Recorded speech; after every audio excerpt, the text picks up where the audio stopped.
Hello, listeners. This is Kat, and welcome back to Put Your Hands Up Podfic. This is the continuation of Swallow the Stars. This will be Part 29, Chapter 29, entitled Level 3. Izuku wraps his arms around Hitoshi's waist and pulls Hitoshi's exhausted, grumpy morning self against his shoulder as they ride the train to UA. Aizawa's on Izuku's other side, just as tired and grumpy as Hitoshi, something that Izuku finds endlessly amusing. Hitoshi is basically a miniature purple version of Aizawa, and yet Izuku, who is very much so energetic most of the time that he's awake, is the one who's Aizawa's son. Irony is great like that. He swallows a chuckle and smooths his thumb over Hitoshi's side.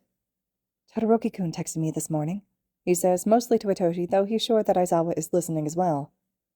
I think we should make a group chat with him. You okay with that? Hitoshi takes a very pointed drink of his coffee and doesn't say anything for a moment. Izuku gives him time to think, knowing that Hitoshi won't be fully awake for another hour at least. His patience is rewarded by Hitoshi nuzzling his cheek into Izuku's shoulder and murmuring, Yeah, that's fine. He's pretty. He pauses as a yawn slips out of him. Nice. Pretty nice. Izuku doesn't even try to hide his laughter, though he does his best to keep his shoulders from shaking so that he doesn't disturb Hitoshi. I think he's pretty nice too, Toshi. A smack to his knee brings laughter easily back into Izuku's lips. Rude, Izuku-kun. I'm not even awake yet, and you're teasing me. And it's totally fucking worth it for the way that Hitoshi practically burrows into his shoulder in an attempt at hiding his face. Cute. Hitoshi is so cute. A tap on his wrist brings Izuku's attention around to Aizawa, who quickly adjusts his hands to sign. Next stop is us. Izuku nods and turns back to Hitoshi. Up. Come on, time to get off. His words are a little muffled by his purple scarf, but it doesn't bother him. Hitoshi groans loud and uncaring of the other people on the train, but he does sit up and take another drink of his coffee. There you go, Izuku praises, his smirk evident in his voice. Let's go stand by the door. You can lean on me.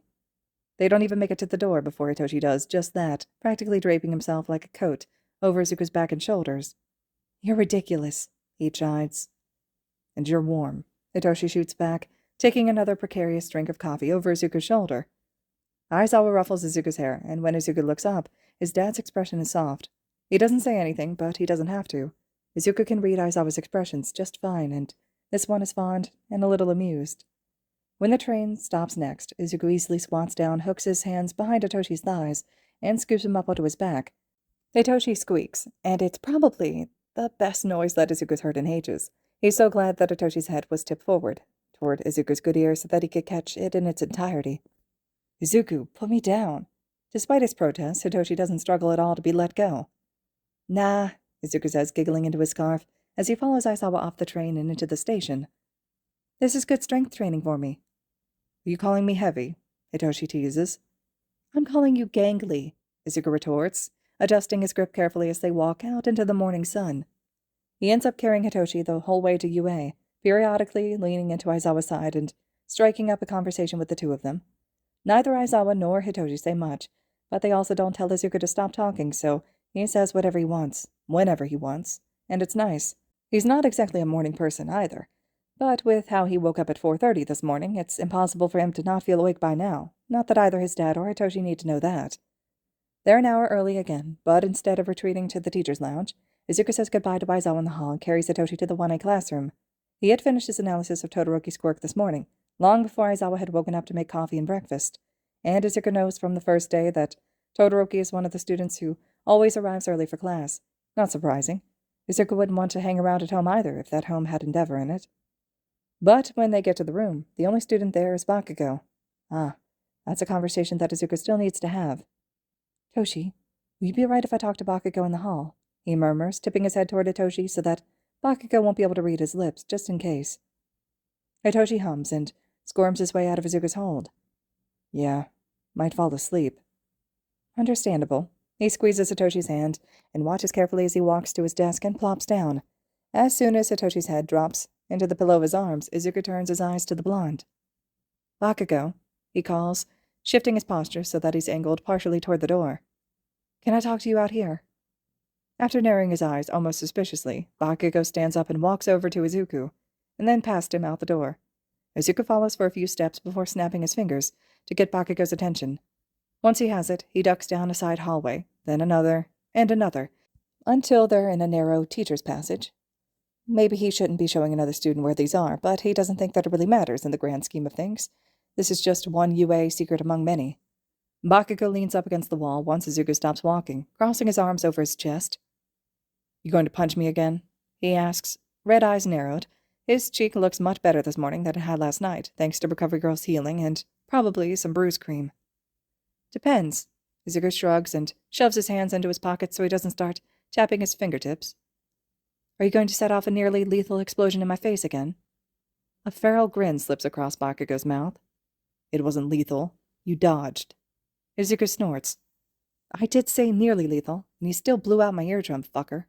There is no heat in his words, though. He doesn't really blame Bakugo for what happened. Because, yeah, sure, Bakugo had to have known that the explosion resulting from activating his gauntlets would be huge, and yeah, sure, he'd pulled the pin, with his hand held out, and fully aimed at Izuku's head. But they'd been sparring for 15 minutes at that point, and Izuku had dodged all of Bakugo's explosions, not to mention that none of them had really been aimed at him. They singed his costume and his skin, sure. The force of some of them had knocked his arms to the side fine, but a direct hit? No. That wasn't intent to harm. That was just a shitty reaction time and the distraction of the buzzer going off. Bakugo's hands tighten around his biceps. Yeah, well, his face twists. Welcome to the Deaf Club. At least you're in good company. I'll be sure to tell Yamada-sensei you think so highly of him. Izuku can't help the teasing, and he bursts out laughing when Bakugo raises his hand threateningly, and his quirk pops off in starbursts of sparks. He doesn't verbally rise to the bait, though, instead looking down the hall and then slowly back to Izuku. There's no way you dragged me out here to shoot the shit. What do you want?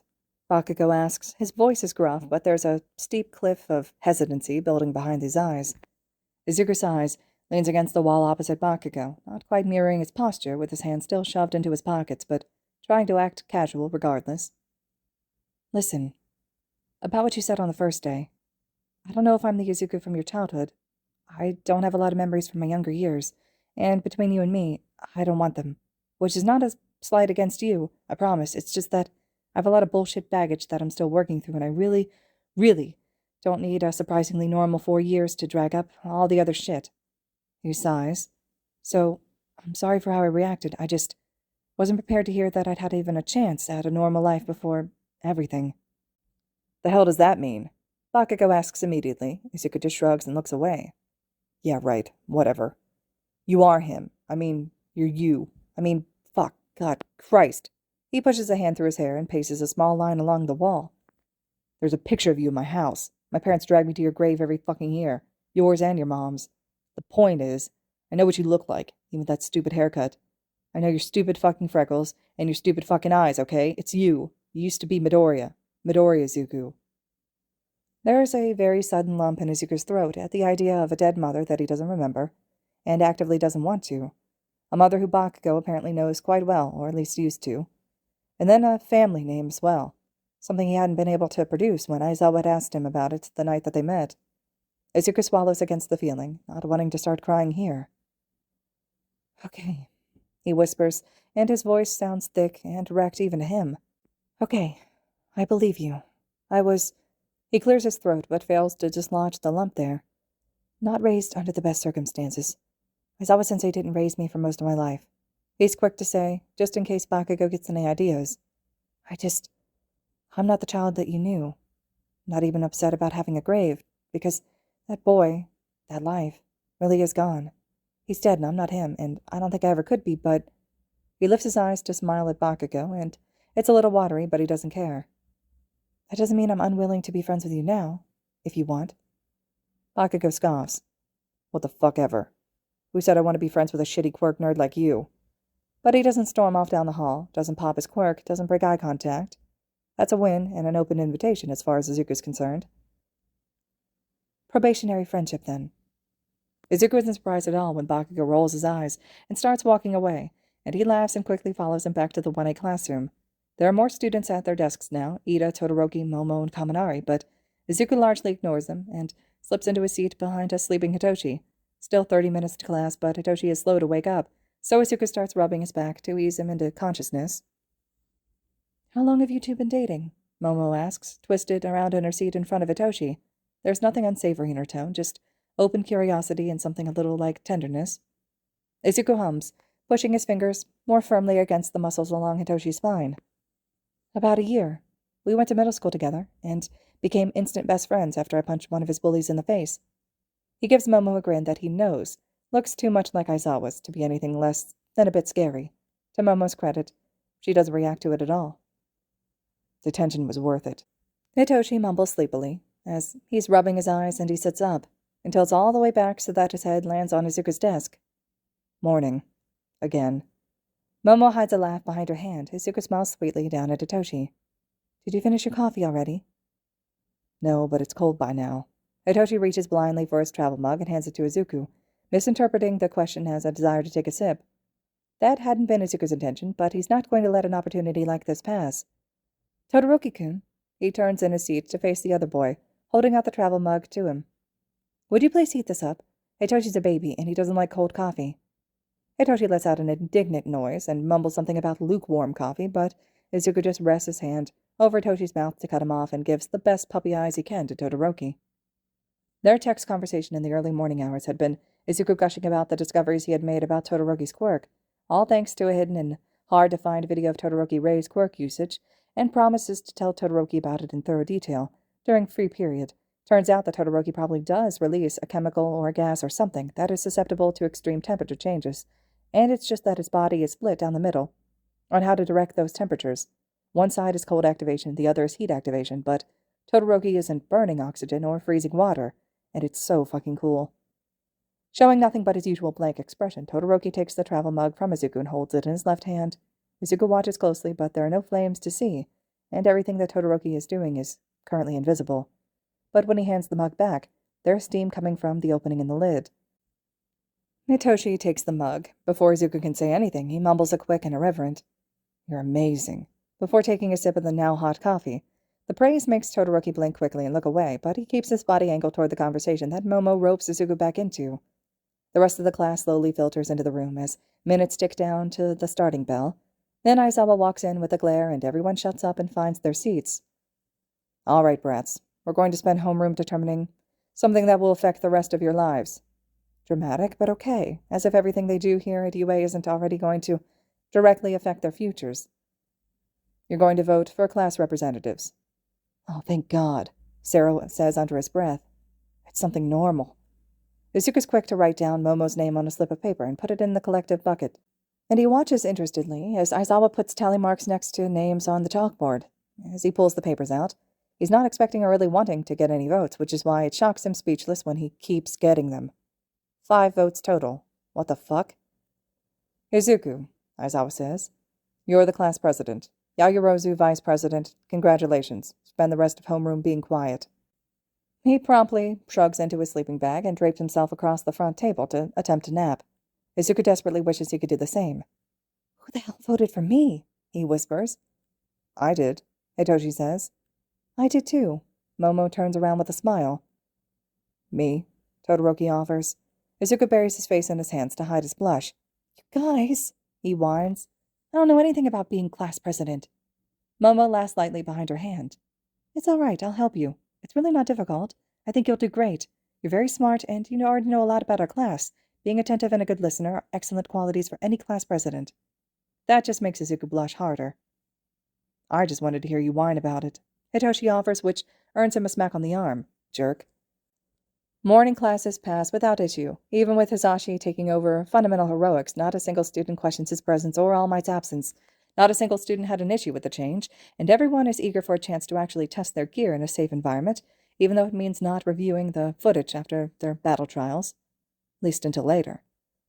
After showering and changing back into his school uniform, Izuku hooks his arm through Hitoshi's and drags him off to lunch without waiting for any of his friends.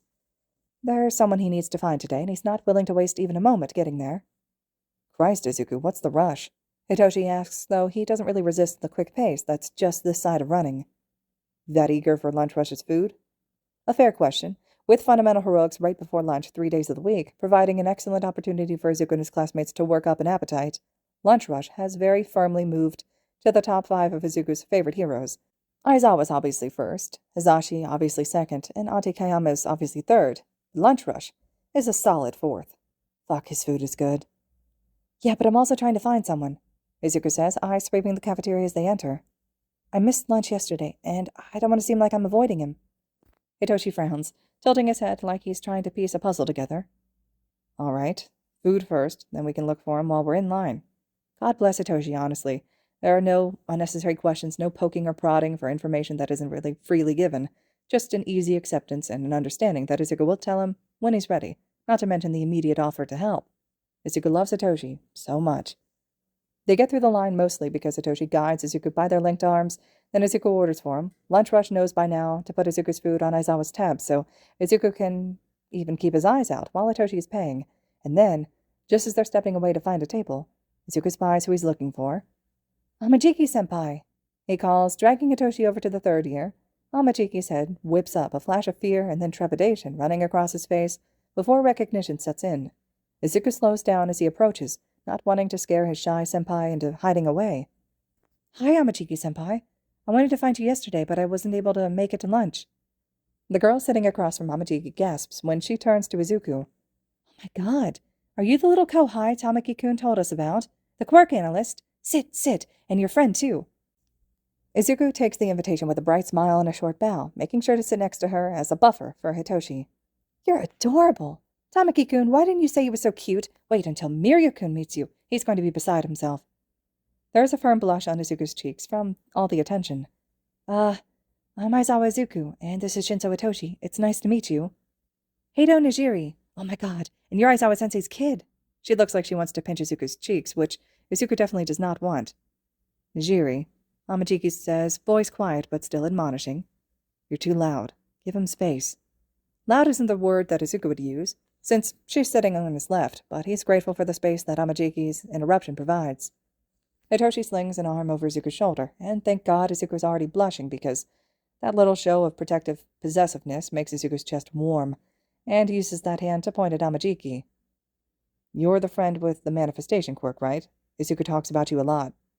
Amajiki looks at Izuku with an unreadable expression, though part of it is definitely horrified. You talk about me? Of course, Amajiki-senpai, you're my friend. Izuku smiles his warmest smile, the one Hitoshi says is brighter than the sun, and giggles when Amajiki immediately hides his face, a firm blush creeping over the tips of his pointed ears. Izuku turns his attention to his food, breaking his chopsticks and happily digging into his shokiyaki. You third years are preparing for your work studies, right? Hisashi and Aizawa had talked to him about it over dinner the other day. Do you know who you're going with? He asks, after a few moments of trying to keep up with a conversation he could only half hear. He makes sure to turn his head more as he waits for an answer. Mm-hmm. Heido nods emphatically. As soon as the sports festival's over, we'll be going out. They last the rest of the semester, over summer, and next semester as well. We just have to come back to school third semester for tests and stuff. She wrinkles her nose at that, which Izuku sympathizes with. Studying's fun, but testing is awful, even if he finds it easy. I'm going with Ryuku. She requested me after last year's sports festival, and I really like working with her. Fat gum, Amajiki offers, voice quiet as he stirs his yakisoba. He's nice. Izuku's never met Fat Gum, but the respect that he has for the pro is overflowing. The work that Fat Gum has done with body image campaigns is huge, and Izuku's going to push Momo to intern with him if she gets an offer. Hell, even if she doesn't get an offer, Izuku's going to use all of his hero contacts and his cute smile to win over a meeting with Fat Gum and Momo. If anyone can convince her that being skinny and conventionally attractive is not the end-all be-all to hero work, it'll be Fat Gum. Izuku-kun. Amajiki is looking him directly, which in and of itself makes Izuku sit up straighter and pay attention. He even turns his head a little more to make sure that he catches all of Amajiki's words. Are you injured? You keep turning your left side away. Oh, right. Amajiki's attentive, and beyond that, caring. Of course he would notice. No, not injured. Not anymore, at least. He's cut off by an alarm, blaring throughout the cafeteria. Attention, students. This is a level 3 alarm. This is not a drill. Please evacuate to the nearest rendezvous point and await further instruction. This is not a drill. Panic slides through Izuku like oil, and Tamahaki rises and twists against his spine like the sparks about to set off. The entire cafeteria surges around him, shoving their way toward the one exit where they're all about to get packed in like cattle off to slaughter. Shit. Class 1A hasn't gone through the safety procedures yet. They're not even going to know where their class rendezvous point is. Izuku's on his feet in an instant, climbing onto his chair and then onto a table for a better viewpoint. Hitoshi, thankfully, is still by his side. Class 1A! He yells out, cupping his hands around his mouth as he scans the crowd for familiar features. Hitoshi puts a steadying hand on his hip. Class 1A! Get your asses over here! Thankfully, no one's screaming, though there is a lot of panic shouting, so his voice carries over the crowd in between the bursts of the alarm. Izuku, do you need help with your class? Hato asks, leading into his space to be heard. I can handle them once they get over here. Go, do whatever you need to do. A level 3 alarm is an intruder on campus. Izuku tries to remember if third years are expected to help handle that, but his mind keeps getting distracted by thoughts of his class. Go, I'm fine. He turns away from her and brings his hand back up to his mouth. Class 1A. There. 2 separate groups of students pushing their way through the stampede, one led by Bakugo and Kirishima and the other by Todoroki and Momo. Izuku does a head count as they approach, distracting himself with numbers and faces so that the shrill pattern of the ever-present alarm doesn't tip him over into memories of operating tables and padded rooms and power cut into darkness while inhuman screams ripple up metal walls. He counts 15 students, including himself and Totoshi. Wait, no. Hagekure is glued to Jiro's side. 16. Wherever the other 4 are, Izuku hopes that they're okay, hopes that they make it to the front of the crowd instead of getting caught in the tidal wave. Do you know what's going on? Hitoshi asks, once everyone is present, loud enough for them all to hear. It's an intruder alert, Izuku says, doing his best to keep his voice calm.